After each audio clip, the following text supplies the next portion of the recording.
Good morning. আজকে 27শে জুলাই আর আমরা আবার বাড়ি থেকে বেরিয়ে পড়েছি। আজকে যাচ্ছি আমরা দীঘা, বাঙালির দীপুদার দিতে যাচ্ছি। আর দীঘা আমাদের বাড়ি থেকে দূরত্ব হচ্ছে 200 কিলোমিটার। আমরা বাড়ি থেকে বেরিয়েছি সকাল 8টায়। ভিডিওর প্রথমেই আপনাদের কাছে একটা অনুরোধ, যদি ভিডিওটা ভালো লাগে তাহলে প্লিজ ভিডিওটা লাইক করবেন আর আমার ইউটিউব চ্যানেলটা সাবস্ক্রাইব করে দেবেন। আমরা এখন নিবেদিতা সেতুর উপর দিয়ে যাচ্ছি। এই জাস্ট নিবেদিতা সেতুতে উঠলাম আর এরপরেই পড়বে নিবেদিতা সেতু টোল প্লাজা, যেটার আরেক নাম হচ্ছে রাজচন্দ্রপুর টোল প্লাজা। সেটাই হবে আজকে আমাদের জন্য প্রথম টোল প্লাজা। আর সকালবেলা নিবেদিতা সেতুতে ওঠা মানেই হচ্ছে আমরা কোথাও বেড়াতে যাচ্ছি। আর ঠিক ডান দিকে দেখতে পাচ্ছেন বালি ব্রিজ।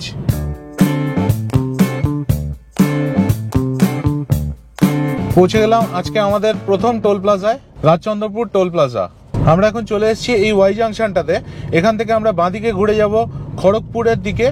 বাঁদিকে খড়গপুর, কোলাঘাট, দীঘা, মন্দারমণি, আর সোজা যে রাস্তাটা চলে যাচ্ছে সেটা দিল্লির দিকে, মানে বর্ধমান, দুর্গাপুর, ওই দিকটায় চলে যাচ্ছে। আমরা এখন ঘুরে গেলাম কোলাঘাটের দিকে। এখন আমরা এসে পড়লাম আমাদের দ্বিতীয় টোল প্লাজায়, ধুলাগড় টোল প্লাজা। নিবেদিতা সেতুর পর থেকে ধুলাগড় অবধি ভীষণ জ্যাম পেয়েছি আমরা। আর যেরকম দেখতে পাচ্ছেন এই টোল প্লাজাতেও প্রচন্ড জ্যাম।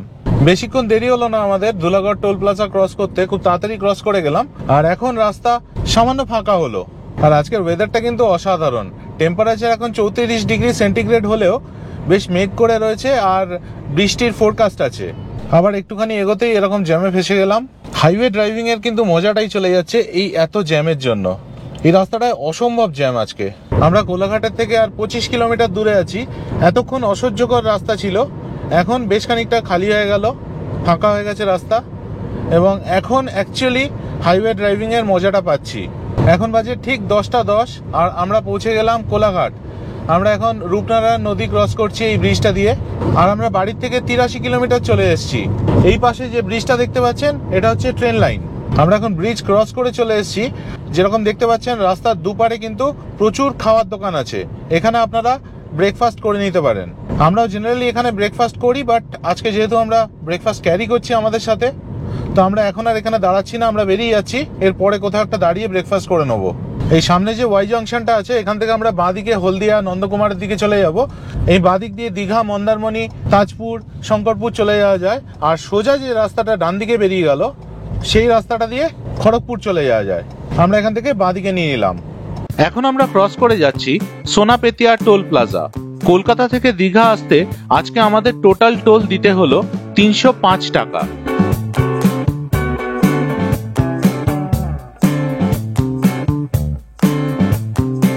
এবছরে দীপুদার মধ্যে আমাদের দি আর দা, মানে দীঘা আর দার্জিলিং দুটোই হয়ে গেছে। শুধু বাকি রয়েছে দীপুদার মধ্যে পু, মানে পুরী। সেটাও খুব তাড়াতাড়ি হয়তো এবছরই হবে।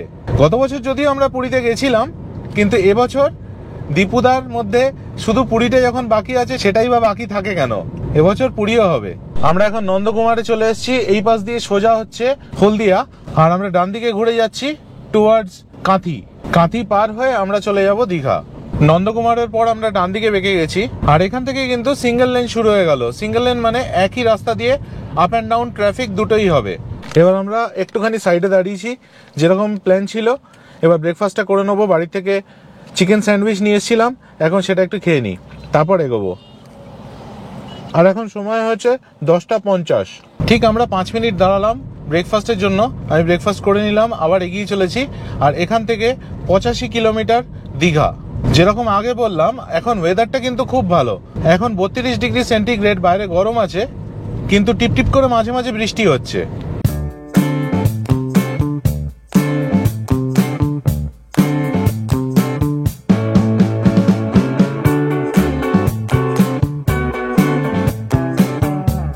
এবার আমরা কাঁথির কিছুটা আগে দাঁড়ালাম ডাব খাওয়ার জন্য। জমিয়ে শাঁসালো ডাব খেলাম। 80 টাকা করে নিল এক একটা ডাব। এই জাস্ট আমরা ডাব খেয়ে গাড়িতে উঠলাম, জাস্ট কিছুটা এগিয়েছি, তার মধ্যে আবার বিশাল জ্যাম। আমরা এখনো কাঁথির আগে আছি। এই রাস্তাটা সত্যি কথা বলতে অসহ্যকর হয়ে উঠেছে এই শনিবার দিন সকালে, কারণ এত ট্রাফিক। এর থেকে মনে হচ্ছে যে ট্রেনে গেলে বোধহয় ভালো হতো।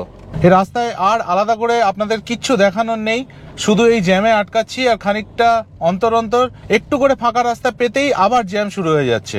তো একেবারে দীঘা গিয়ে আপনাদের সাথে কথা হচ্ছে আবার। আমরা এখনই ক্রস করলাম চাউলখোলা মোড়, ওখান থেকে বাঁদিকে 9 কিলোমিটার গেলে মন্দারমণি, আর এরপরে আমরা এগিয়ে চলেছি এই রাস্তা দিয়ে দীঘা। এরপরে আসবে বালিশাই, যেখান থেকে বাঁদিকে বেঁকে গেলে তাজপুর পৌঁছে যাওয়া যাবে। আমরা সেটাও পার করে দীঘা পৌঁছে যাব এই রাস্তা দিয়ে। এই রাস্তাটা আমার সবসময় ভালো লাগে, এই স্ট্রেচটা, কারণ এই গাছগুলো দুপাশে একবার জাস্ট দেখুন কি সুন্দর লাগছে। পাঁচিলের মতো দাঁড়িয়ে রয়েছে, মনে হচ্ছে দুপাশে সবুজ পাঁচিল দাঁড়িয়ে। পৌঁছে গেছি আমরা বালিশাই, এইখান দিয়ে বাঁ হাতে তাজপুর। আমরা এখন এসে পৌঁছলাম 14 মাইল। এইখান থেকে বাঁ হাতে চলে যাচ্ছে শঙ্করপুরের রাস্তা। আমরা এখন জাস্ট দীঘায় ঢুকছি, আর সামনে দেখুন দীঘার এই আইকনিক গেট। এই ডান দিকে যে রাস্তাটা চলে যাচ্ছে এটা হচ্ছে দীঘা বাইপাস, আর আমরা চলে যাচ্ছি সোজা দীঘার মধ্যে।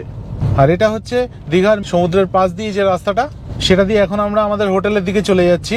আজকে আমরা থাকবো ওয়েস্ট বেঙ্গল ট্যুরিজমের দীঘালি ট্যুরিজম প্রপার্টি 2-তে, মানে দীঘালি 2 যে হোটেলটা আছে সেইখানে থাকবো। পৌঁছে গেছি আমরা আজকে আমাদের হোটেলে, দীঘালি 2 ওয়েস্ট বেঙ্গল ট্যুরিজমের।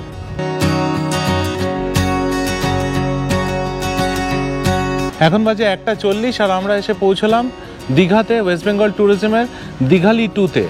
এখানে হচ্ছে কার পার্কিং, অনেকগুলো গাড়ি রাখার জায়গা আছে।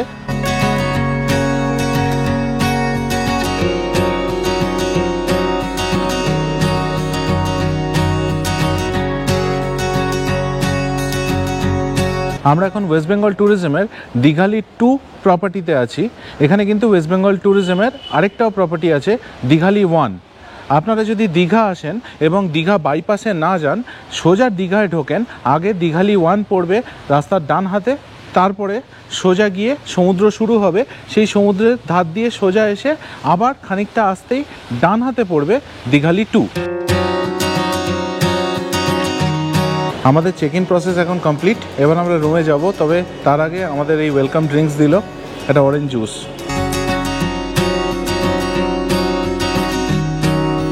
ভালো, বেশ ভালো।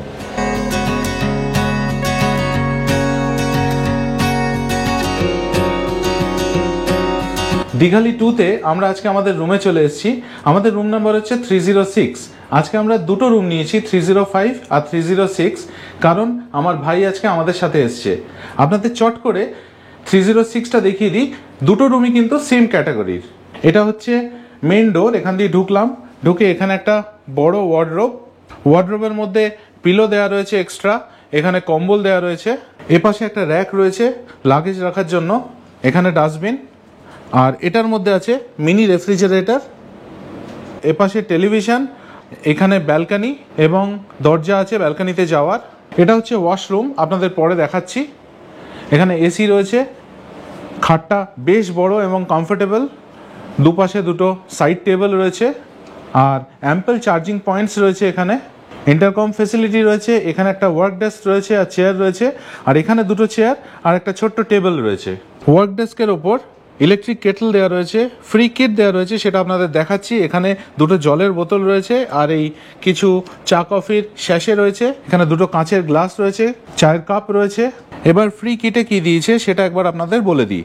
এখানে একটা চিরুনি দিয়েছে, দুটো ডেন্টাল কিট দিয়েছে, যার মধ্যে টুথপেস্ট রয়েছে আর টুথব্রাশ রয়েছে, এখানে একটা হ্যান্ড সোপ রয়েছে, আর এখানে রয়েছে বডি লোশন, শ্যাম্পু। খুবই পরিষ্কার পরিচ্ছন্ন, খুবই স্পেশিয়াস রুম। এইটা হচ্ছে একটা বড় আয়না, এই হচ্ছে ব্যালকনি, এখানে দুটো চেয়ার রাখা রয়েছে, আর এই সামনে ভিউ, সামনে রাস্তাটা দেখা যাচ্ছে, আর তার সামনেই হচ্ছে গাছ, আর তার পিছনেই হচ্ছে সমুদ্র। এই হচ্ছে ওয়াশরুম, এ পাশে বেসিন, আয়না, ওই পাশে কমোড, আর এই পাশটা হচ্ছে স্নানের জায়গা। আমরা আজকে যে রুমটা এখানে নিয়েছি সেটা হচ্ছে এসি ডিলাক্স রুম, আর এটার প্রাইস হচ্ছে 2500 পার নাইট। আরেকটা কথা আপনাদের বলে দিই, এই রুমের রেটের সাথে ইনক্লুডেড কিন্তু কমপ্লিমেন্টারি ব্রেকফাস্টও রয়েছে। আর যখন আমরা অনলাইন এই রুমটা বুক করেছিলাম তখন এর সাথে কিন্তু ট্যাক্সটা ধরা হয়নি, এই ট্যাক্সটা আমাদের চেক আউটের সময় পে করতে হবে। ওয়েস্ট বেঙ্গল ট্যুরিজমের হোটেল বুক করা যায় ওয়েস্ট বেঙ্গল ট্যুরিজমের ওয়েবসাইট থেকে, ওয়েবসাইটের লিঙ্ক আমি ডেসক্রিপশন বক্সে দিয়ে দিলাম। হোটেলের রুমেই মেনু কার্ড দেওয়া রয়েছে, এখান থেকে আমরা আমাদের লাঞ্চটা অর্ডার করে দেবো।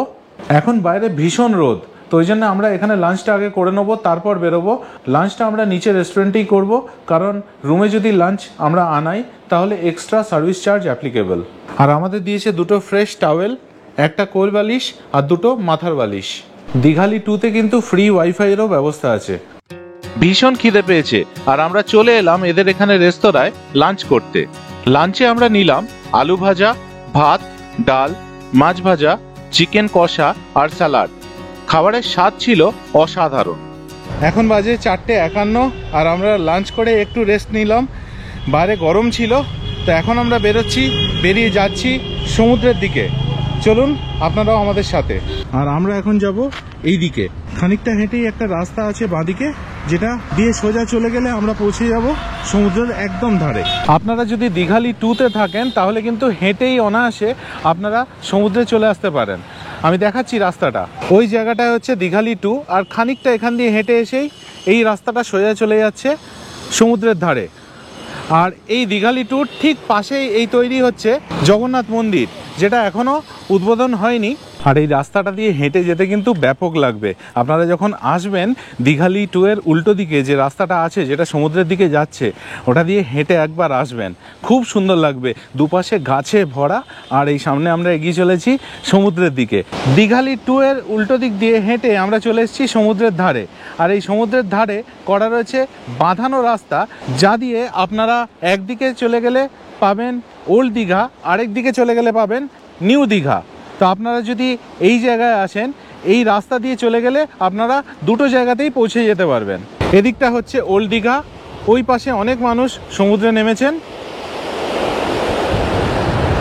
আর এই দিকটা হচ্ছে নিউ দীঘা, ওখানে পুরো জনসমুদ্র। এখানে সমুদ্রে স্নান করাটা আমার মতে একটু বিপজ্জনক, কারণ এখানে চারিদিকে বোল্ডার ফেলা এবং সমুদ্র তার পিছনে। তবে এখানে কিন্তু সমুদ্র অনেকটা ফাঁকা তুলনামূলকভাবে নিউ দীঘা বা ওল্ড দীঘার থেকে।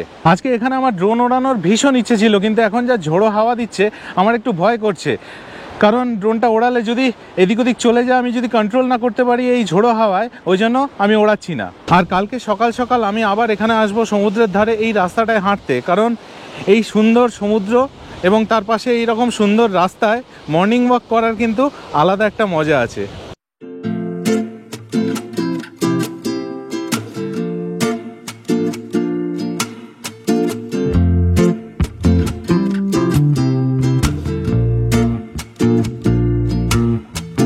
এবার বেশ কিছুটা হাঁটাহাঁটির পর আমরা বসে পড়লাম এই ঝোড়ো হাওয়া গায়ে লাগিয়ে কিছুটা আড্ডা দিতে।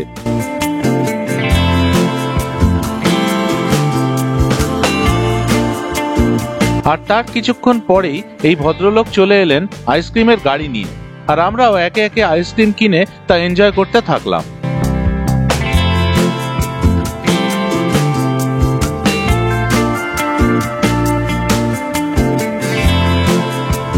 এরপর এই অসাধারণ সমুদ্রকে ব্যাকগ্রাউন্ডে রেখে মন ভরে নিজেদের প্রচুর ছবি তুললাম।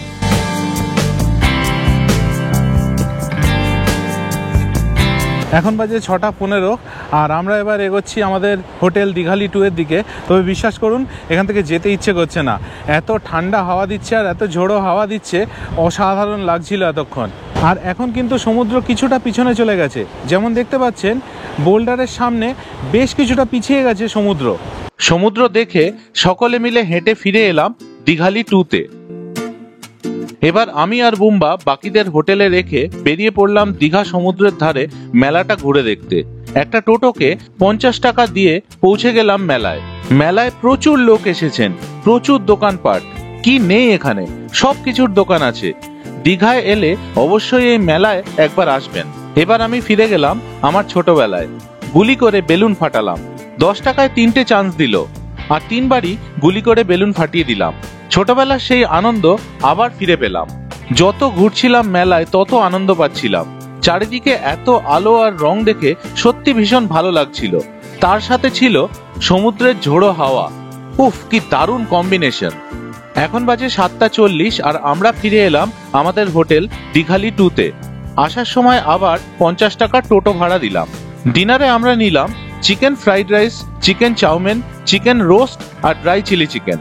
খাবারের টেস্ট ছিল অসাধারণ। আজকের গল্প এই পর্যন্তই। এর পরের দিন আমি সকাল সকাল উঠে পৌঁছে যাই সমুদ্রের ধারে আর মন ভরে কিছু ড্রোন শটস তুলি।